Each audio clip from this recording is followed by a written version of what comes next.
समीर जैसे ही डॉक्टर बनता है तो डॉक्टर बनने के बाद वह एक अपना हॉस्पिटल खोलता है और जब उसका हॉस्पिटल खोलकर तैयार हो जाता है और वह चलने लगता है तो उसके बाद वह वहां से जहां पर हॉस्पिटल खोला था सीधा अजमेर पहुंच जाता है। अजमेर आने के बाद वह सीधा एक दरगाह पर जाता है जिस दरगाह के बरामदे में कुछ गरीब लोग अपना समय बिताया करते हैं और रात को भी यहीं पर आराम कर लिया करते हैं। उस दरगाह पर जाने के बाद वहां पर एक बुजुर्ग व्यक्ति आराम कर रहा था और जैसे ही समीर उस बुजुर्ग व्यक्ति को फर्श पर लेटे हुए देखता है तो एकदम से उसके पास जाता है और कहता है कि अब्बू आप कैसे हो, ठीक तो हो ना। अब इस बात को सुनकर यहाँ पर जो बुजुर्ग व्यक्ति होता है जिसका नाम होता है वसीम खान, वह उसको देखने लगता है और कहता है कि बेटा तू कौन है और मुझे अब्बू क्यों कह रहा है। लेकिन तभी यहाँ पर जो समीर होता है वो कहता है कि अब्बू क्या आप मुझे भूल गए, मैं आपका वही समीर हूँ जिसे आपने किसी दिन इसी दरगाह के दरवाजे से उठाया था और अपना बेटा बनाकर पाल पोस कर बड़ा किया था। अब इस बात को सुनकर यहाँ पर जो वसीम खान होता है उसकी आंखों में आंसू आ जाते हैं और एकदम से जो समीर होता है उसकी आंखों में भी आंसू आ गए थे। इसके बाद वसीम खान समीर को अपने गले से लगाता है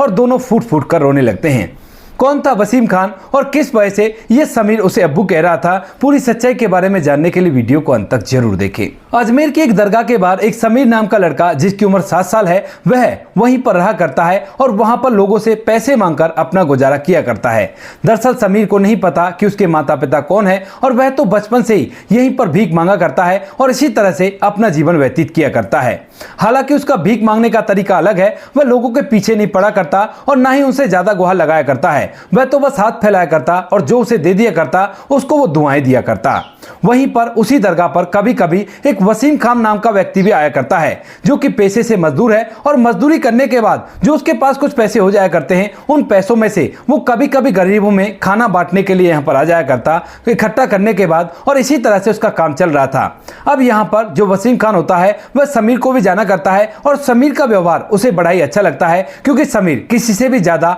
पीछे उसके पड़कर भीख नहीं मांगा करता, वो तो बस हाथ फैला कर रखा करता और जो उसे भीख दे दिया करता तो उसके बाद उसको काफी सारी दुआएं दिया करता। यहाँ पर समीर की जिंदगी भी ऐसी थी और यहाँ पर जो वसीम खान होता है उसकी जिंदगी भी ऐसी थी क्योंकि वसीम खान के घर वाले जब वह 12 साल का होता है तो उसी समय एक हादसे में इस दुनिया को छोड़कर चले गए थे और उसके बाद वसीम खान का भी जीवन यहीं पर ज्यादातर बीता था। लेकिन जब वह मजदूरी करने लगा तो उसके बाद उसने एक गरीब बस्ती में अपने लिए एक छोटा सा कमरा ले लिया खरीद कर, जिसके अंदर वो आराम से रह सके और अपने जीवन को व्यतीत कर सके। वसीम खान फिलहाल जवान था और वह शादी के योग्य भी हो गया था और वह इसी वजह से अब मेहनत करके कमा रहा था ताकि उसकी शादी के लिए कुछ पैसे इकट्ठा हो सके और वह शादी करके अपना जीवन आराम से व्यतीत कर सके। ऐसा ही चल रहा था। लेकिन एक दिन शुक्रवार होता है और शुक्रवार को जो वसीम खान होता है जैसे उस दरगाह पर आता है तो वहां पर एक ऐसा दृश्य देखता है जिसे देखने के बाद उसे बड़ा ही बुरा लगता है। दरअसल यहां पर जो समीर होता है उसके पास से एक व्यक्ति निकल रहा था जो कि अमीर था और यहां पर समीर का हाथ एकदम से उसके कपड़े से टच हो जाता है और वो व्यक्ति एकदम से उसे बुरी बुरी गाली देने लगता है।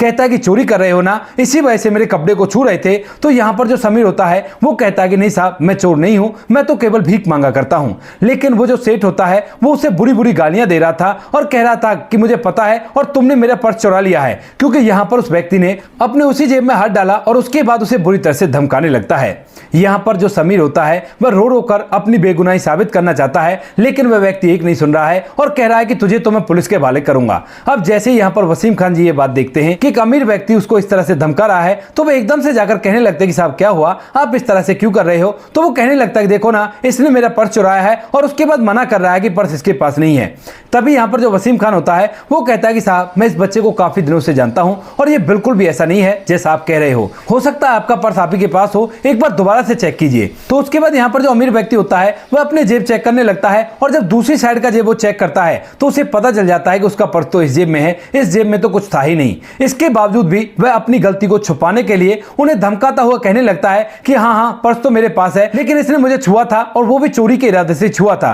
क्योंकि तुम जैसे लोग चोरी करके ही अपना समय व्यतीत किया करते हो। ऐसा कहकर वह धमकाते हुए वहां से आगे बढ़ जाता है और यहाँ पर जो समीर होता है वह फूट फूट कर रो रहा था। लेकिन तभी यहाँ पर जो वह व्यक्ति होता है वसीम खान, वह सोचने लगता है कि मासूम बच्चे की तो कोई गलती भी नहीं थी और इसके बाद भी इसने उसे इतना धमका दिया और इसके साथ बहुत गलत हुआ है। तभी वह सोचने लगता है कि क्यों ना इसे कुछ पैसे दे दूं जिससे चुप हो जाएगा। तो उसके बाद जो वसीम खान होता है वह वह अपने पास से 500 रुपए निकालता है और कहता है कि ये लो बेटा, तुम ईमानदार हो और ये तुम्हारी ईमानदारी का इनाम है। अब इस बात को सुनकर समीर वसीम खान की तरफ देखने लगता है, क्योंकि इतने सारे पैसे उसे किसी ने भी भीख में नहीं दिए थे, और वह कहने लगता है कि नहीं अंकल, मुझे इतने पैसे नहीं चाहिए, आप इनको अपने पास रख लीजिए और कोई बात नहीं, मैं चुप हो जाऊंगा। ऐसा कहकर वो मना करने लगता है, लेकिन तभी वसीम खान उससे जिद करने लगता है। तभी यहाँ पर जो समीर होता है वो कहता है कि अंकल, अगर आप मुझे देना ही चाहते हो तो इन पैसों को मत दीजिए, मुझे उस दुकान से किताब दिला दीजिए, क्योंकि रोड के दूसरी तरफ एक किताबों की दुकान थी और उसकी तरफ समीर इशारा कर देता है। अब जैसे वसीम खान ये देखता है कि यह बच्चा किताबों के लिए कह रहा है, तो उसके बाद वो कहने लगता है, बेटा क्या तुम्हें पढ़ना है? तो यहाँ पर जो समीर होता है वो कहता है कि हाँ अंकल, पढ़ना तो बहुत चाहता हूँ और मन भी किया करता है, लेकिन क्या करूं, मेरे माता पिता नहीं है ना।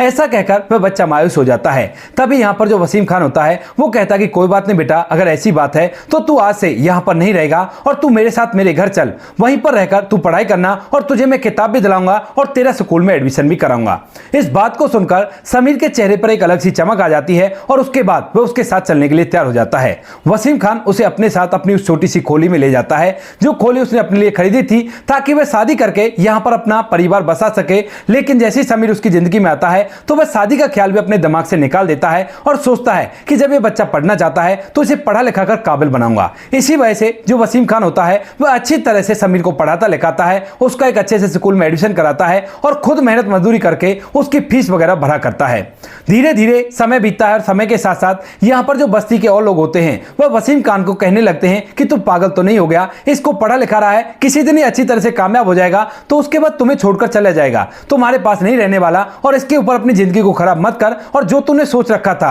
उसी काम को कर। लेकिन वसीम खान अब पूरी तरह से इस बच्चे को अडॉप्ट कर चुका था और वो कैसे भी करके इसे पाल पोस कर बड़ा करना चाहता था। वह अच्छी तरह से इसे पढ़ाना चाहता था, तो वो कह देता कि कोई बात नहीं, छोड़कर जाएगा तो मुझे इससे कोई परेशानी नहीं है और मैं तो इस बच्चे को पढ़ाना लिखाना चाहता हूं। ऐसा कहकर वह उनको चुप कराता रहता है, लेकिन उसके बारे में ढेर सारी बातें बनती रहती हैं। धीरे धीरे समय बीतता है और समय के साथ साथ यहाँ पर जो समीर होता है वो अच्छी तरह से अपनी पढ़ाई लिखाई को करता है, और जैसे ही 12वीं क्लास का उसका रिजल्ट आता है तो यहाँ पर बस्ती वालों की बोलती पूरी तरह से बंद हो गई थी, क्योंकि उसने बहुत अच्छे नंबरों से 12वीं क्लास को पास किया था, उसका चारों तरफ नाम हो गया था। अब सभी लोग जो अब तक ताना मार रहे थे, तरह तरह की बातें कह रहे थे, वो लोग चुप हो जाते हैं और बहुत कुछ मन के अंदर सोचने लगते हैं। इधर यहाँ पर जो वसीम खान होता है वह समीर से पूछता है, बेटा बताओ तुम्हें आगे क्या पढ़ाई करनी है। अब यहाँ पर समीर पहले तो कुछ सोचता है और सोचने के बाद कहने लगता है कि अब मुझे आगे पढ़ाई नहीं करनी और मैं तो यहीं पर कुछ छोटा मोटा काम देखूंगा और उसके बाद अब आपका भरण पोषण करूंगा, क्योंकि आपने मेरे लिए बहुत कुछ किया है और उसका कर्ज तो मुझे चुकाना ही होगा।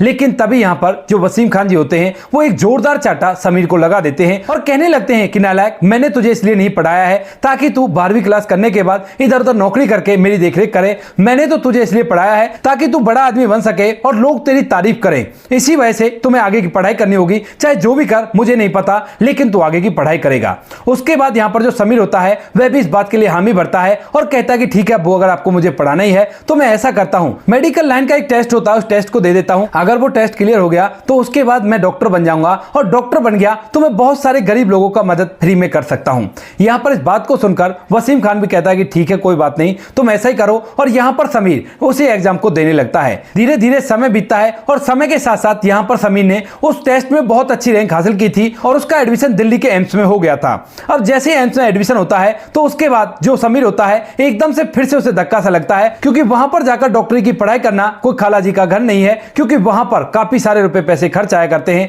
भले ही उसमें फीस बहुत कम लगा करती है, लेकिन उसके बावजूद भी कुछ पैसे तो खर्च आएंगे ही, और इतने पैसे उनके पास नहीं है। तो वह कहने लगता है कि अब्बू अब तो आप मान जाओ मेरी बात, क्योंकि वहां पर कुछ पैसे लगेंगे और इतने पैसे हमारे पास नहीं है। तभी यहाँ पर जो वसीम खान होता है वो कहता है कि तुझे इस बात से कोई भी मतलब नहीं है और तू जाकर अपनी पढ़ाई की तैयारी कर और मैं पैसों का इंतजाम करता हूं। ऐसा कहकर जो वसीम खान होता है वहां से एक व्यक्ति के पास जाता है और उसे अपने उस खोली को बेच देता है, जो खोली उसने बुढ़ापे के सहारे के लिए खरीदी थी, और उस सारे पैसों को समीर के हाथ में रखकर कह देता है कि बेटा ये ले पैसा और अपनी पढ़ाई लिखाई को अच्छी तरह से कर और बहुत ही काबिल डॉक्टर बनकर लौटना, बाकी जितने भी पैसे की जरूरत हो बाकी पैसे मैं तुम्हें बीच बीच में देता रहूंगा। अब यहाँ पर समीर जब वसीम खान उसे पैसे दे देता है तो उन पैसों को लेकर वहां पर जाने लगता है, लेकिन जाते वक्त उसकी आंखों में आंसू थे और वह अपने पिता के गले लिपटकर फूट फूट कर रोने लगता है। समीर यहां से ट्रेन पकड़कर सीधा दिल्ली चला जाता है और वहां पर अपनी पढ़ाई लिखाई को करने लगता है। स्टार्टिंग के 1 साल तक तो यहां पर जो उसका अब्बू होता है वह बार बार उसे पैसे भेजा करता है, लेकिन धीरे धीरे जैसे जैसे समय बीता है तो समय के साथ साथ यहां पर जो समीर होता है वह वहीं से अपना काम करके खर्चा निकालने लगता है, क्योंकि मेडिकल फील्ड में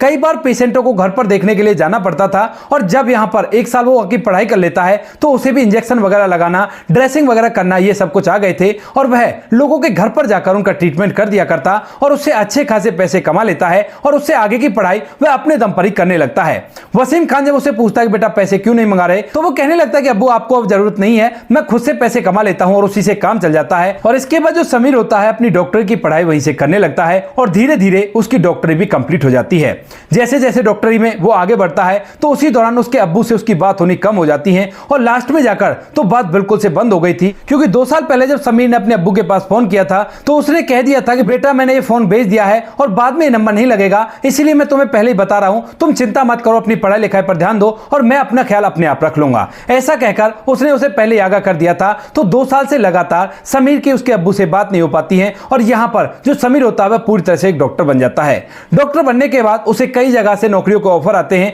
लेकिन वह कहीं पर भी नौकरी नहीं करता है और अपना हॉस्पिटल खोलने का फैसला करता है क्योंकि उसे गरीबों का मुफ्त में इलाज करना है ना। तो इसी वजह से जो समीर होता है वह इधर उधर से लोन लेता है क्योंकि डिग्री पर बहुत अच्छा लोन मिल जाता है, डॉक्टर की डिग्री पर। और लोन लेने के बाद जो समीर होता है अपने लिए एक हॉस्पिटल खोलता है और हॉस्पिटल को खोलने के बाद उसे चलाने लगता है। जब उसका हॉस्पिटल अच्छी तरह से चल जाता है और कोई भी कैसी भी दिक्कत नहीं होती है तो उसके बाद वह अपने अब्बू से मिलने का फैसला करता है और दिल्ली से सीधा अजमेर पहुंच जाता है। अब यहां पर अजमेर पहुंचते वक्त उसके दिमाग में ढेर सारी बातें चल रही थी कि अब्बू मुझे देखेंगे कि मैं कामयाब हो गया तो बड़े ही खुश होंगे और हॉस्पिटल वाली बात तो उनके लिए बिल्कुल नहीं है और इस बात को जानकर तो वह और भी ज्यादा खुश हो जाएंगे। यही सोचते हुए वह अजमेर जाता है और वहां पर जाने के बाद वह सीधा उसी दरगाह पर जाता है जिस दरगाह के बाहर बैठकर कभी वह भीख मांगा करता था और उसके अंदर बरामदे में वो अपनी रातें बिताया करता था। दरअसल यहां पर उसके अब्बू ने बता दिया था कि बेटा उस खोली को मैंने भेज दिया था तेरे कोर्स के लिए और अब मैं दरगाह के बरामदे में रात बिताया करता हूं और दिन के समय में इधर उधर मजदूरी कर लिया करता हूं। तो इसी वजह से समीर सीधा उस दरगाह पर जाता है और वहां पर जाकर उस बरामदे के अंदर जब लेटे हुए गरीबों को देखता है तो उसमें से एक गरीब वो भी थे जिस गरीब ने इसे पूरी तरह से अमीर बना दिया था और इस काबिल बनाकर खड़ा कर दिया था। वहां पर जैसे ही कोने के अंदर वे लेटे हुए थे तो यहां पर समीर सीधा उनके पास जाता है और जाने के बाद एकदम से उनके पैर छूते हुए कहने लगता है कि अब्बू मैं आ गया। अब इस बात को देखकर जो वसीम खान होता है वो बैठा होता है और कहने लगता है कि बेटा तुम कौन हो, क्योंकि समीर को यहां से जाए हुए लगभग 10 साल हो गए हैं और 10 साल में उसकी शक्ल काफी ज्यादा बदल गई है। पहले तो उसको दाढ़ी भी नहीं थी लेकिन अब तो अच्छी खासी दाढ़ी बूछ आ गई है और वह तो एक बहुत ही जवान लड़का लग रहा है। अब इसके बाद वो पूछता है कि बेटा तुम कौन हो और मुझसे अब्बू क्यों कह रहे हो। तभी जो समीर होता है मुस्कुराता है और कहता है कि हाँ अब्बू आपको क्यों याद रहेगा, क्योंकि आपने तो मुझ पर एहसान कर दिया और मेरी जिंदगी बना दी, लेकिन उसके बाद भी आप मुझे नहीं पहचान पाए। मैं आपका वही समीर हूं जिस समीर को आपने अपनाया था और अपने साथ अपनी खोली में रखकर अपना बेटा बनाकर पाला था। इसके बाद यहाँ पर जो वसीम खान होता है उसकी आंखों में आंसू आ जाते हैं और वह फूट फूट कर रोने लगता है क्योंकि आज उसकी तबीयत खराब है और तबीयत खराब के चलते वह आज इसी बरामदे में आराम कर रहा है और कहीं पर भी मजदूरी के लिए नहीं गया है। अक्सर ऐसा हो जाया करता था और जो फोन उसका बिका था वह भी बीमारी के चलते ही बिका था। जब बीमारी का इलाज करवाने के बाद उसके पास पैसे नहीं थे तो उसने उस फोन को बेच दिया और उन पैसों से अपना इलाज करवा लिया। इसके बाद दोनों के दोनों एक दूसरे के गले लपटते हैं और दोनों की आंखों में आंसू आ जाते हैं और दोनों फूट फूट कर रोने लगते हैं। थोड़ी देर तक माहौल गमगीन हो जाता है और अड़ोसी पड़ोसी जब ये बात को देखते हैं तो देखने के बाद हैरान होने लगते हैं कि यह लड़का तो हिंदू लग रहा है देखने में और यह मुस्लिम व्यक्ति के इस तरह से गले क्यों लग रहा है। उसके बाद यहां पर सभी लोग जब जानते हैं कि वही समीर है जो यहां पर कभी भीख मांगा करता था तो वो लोग समझ जाते हैं क्योंकि सभी लोग आसपास के थे और वो गरीब बस्ती जिसके अंदर समीर और वसीम खान रहा करते थे वो भी पास ही में थी और वहां पर सभी को पता था कि वसीम खान कौन है और इन्होंने एक बच्चे को पाल पोसकर इस लायक बनाया था। अब यह बात आग की तरह चारों तरफ फैल जाती है और जब यहां पर सभी लोगों को यह पता चल जाता है तो लोग समीर की वाहवाही करने लगते हैं, कहते हैं कि वाह इसने तो सच में अपना फर्ज अदा कर दिया, वरना कौन याद करता है इतना बड़ा आदमी बनने के बाद। उसके बाद यहां पर जो समीर होता है वो वसीम खान से कहने लगता है कि ठीक है अब्बू आप मेरे साथ चलो और हम लोग वहीं पर रहेंगे क्योंकि मैंने आपके लिए घर ले रखा है और उसी के अंदर आपका बचा कुचा जीवन व्यतीत होगा और मैं आपकी देखरेख करूंगा। यहां पर वसीम खान पहले तो मना करते हैं लेकिन समीर जिद करता है, कहता है कि नहीं अब आपको मैं अकेला नहीं छोड़ सकता क्योंकि अब मैं डॉक्टर बन चुका हूं और वहीं पर अपने सपनों को पूरा करेंगे। यहां से दोनों के दोनों निकलने लगते हैं लेकिन निकलने से पहले जो समीर होता है वो अपने हॉस्पिटल का एड्रेस और अपना नाम और नंबर वहां उस दरगाह के इमाम को दे देता है और कहता है कि अगर कोई भी जरूरतमंद आपके पास ऐसा हो जिसको इलाज की जरूरत है तो बेशक से वहां पर भेज देना और मैं उसका पूरा इलाज फ्री में कर दूंगा। उसको देने के बाद वह अपने पिता को लेकर वहां से सीधा दिल्ली चला जाता है और दिल्ली ले जाकर एक बहुत ही बड़े आलीशान घर के अंदर उसे रखने लगता है। इस घर को देखने के बाद वसीम खान सोचने लगता है कि यह तो बहुत बड़ा घर है और काफी पैसों का बना होगा, तो वह पूछने लगता है कि बेटा इसमें तो काफी पैसे लगे होंगे होंगे। तभी यहाँ पर जो समीर होता है वो मुस्कुराने लगता है और कहता है कि अब्बू ये कुछ भी पैसे नहीं है आपके सामने, और आपकी देखरेख के लिए ये घर भी छोटा है, थोड़ा पैसों की तंगी थी तो इसी वजह से छोटा घर लिया था, लेकिन आप चिंता मत करो, जल्द से और भी पैसे कमा लूंगा और हम लोग बहुत बड़े घर के अंदर रहेंगे। इसके बाद यहाँ पर जो वसीम खान होता है वो उस घर के अंदर रहने लगता है और समीर वहीं से उस हॉस्पिटल को चलाने लगता है। जब समीर शादी के योग्य हो गया था तो वसीम खान उसकी शादी की चिंता करता है और कहने लगता है कि बेटा अब तू ऐसा कर, कोई अच्छी सी लड़की देखकर अपनी शादी कर ले क्योंकि तेरी उम्र हो ही जा रही है। तो यहाँ पर जो समीर होता है वो कहता है कि अब्बू इस चीज के लिए भी आपको ही करना होगा और आपको ही कोई अच्छी सी लड़की ढूंढनी होगी। तो वो कहता है कि बेटा मैं मुस्लिम हूं और तुम हिंदू हो। तो यहाँ पर समीर कहता है कि फिर क्या हो गया? तो वो कहता है कि बेटा वो बात नहीं है, दरअसल मैं किसी हिंदू घर में तुम्हारी शादी की बात करने के लिए जाऊंगा तो लोग बिल्कुल भी ऐसे घर में बेटी नहीं देंगे जिसमें पिता मुसलमान हो और बेटा हिंदू हो। तो वो कहने लगता है कि अगर कोई ना दे तो बेशक से ना दे, लेकिन मेरी शादी की बात तो आपको ही करनी होगी, और जो लोग भी इस बात के लिए तैयार हो जाएं कि मेरा पिता मुस्लिम है और उसकी देखरेख करनी होगी उनकी बेटी को, तो उसी से मैं शादी करूंगा, वरना मैं बिल्कुल भी शादी नहीं करूंगा। इस बात को सुनकर वसीम खान की फिर से आंखों में आंसू आ जाते हैं और वह झट से समीर को अपने गले से लगा लेता है। समीर उनसे कहता है कि ठीक है, अब आप मेरी शादी के लिए लड़की ढूंढो और मैं अपने काम पर जाता हूं। वसीम खान उसके लिए एक अच्छे घर की हिंदू लड़की ढूंढता है और उसी से समीर उसके कहे अनुसार शादी करता है। शादी के अंदर हिंदी रीति रिवाज सभी निभाए गए थे, लेकिन शादी के अंदर काफी सारे लोग मुस्लिम भी आए हुए थे और काफी सारे हिंदू भी आए हुए थे। तो यहाँ पर एक गंगा जमनी तहजीब का एक छोटा सा नजारा सभी को देखने को मिला था। सभी लोग मिलजुल कर एक साथ खाना खा रहे थे, एक साथ घूम फिर रहे थे और कोई भी कैसी भी परेशानी किसी को नहीं थी। आज तक भी समीर उस हॉस्पिटल के अंदर गरीब और जरूरतमंद लोगों का फ्री में इलाज किया करता है और यहाँ पर धर्म के नाम पर कैसा भी भेदभाव नहीं किया जाता। इस हॉस्पिटल के अंदर केवल इंसानियत देखी जाया करती है। तो दोस्तों ये थी आज की कहानी। आपको जैसी भी लगी हो कमेंट सेक्शन में बता देना। वीडियो अगर अच्छी लगी हो तो वीडियो को लाइक और चैनल को सब्सक्राइब जरूर करें ताकि हमें थोड़ा सा हौसला मिल सके आप लोगों के लिए ऐसे अच्छे वीडियो बनाने के लिए। इन कहानियों को सुनाने का उद्देश्य किसी को परेशान करना बिल्कुल भी नहीं है। ये कहानी आपको इसलिए सुनाई जाती है ताकि आप लोग इन कहानियों में से कुछ ना कुछ सीख सको और अपने जीवन में उस चीज को अप्लाई कर सको। मिलते हैं किसी नेक्स्ट वीडियो नए टॉपिक के साथ, तब तक के लिए जय हिंद, जय भारत, जय हिंदुस्तान।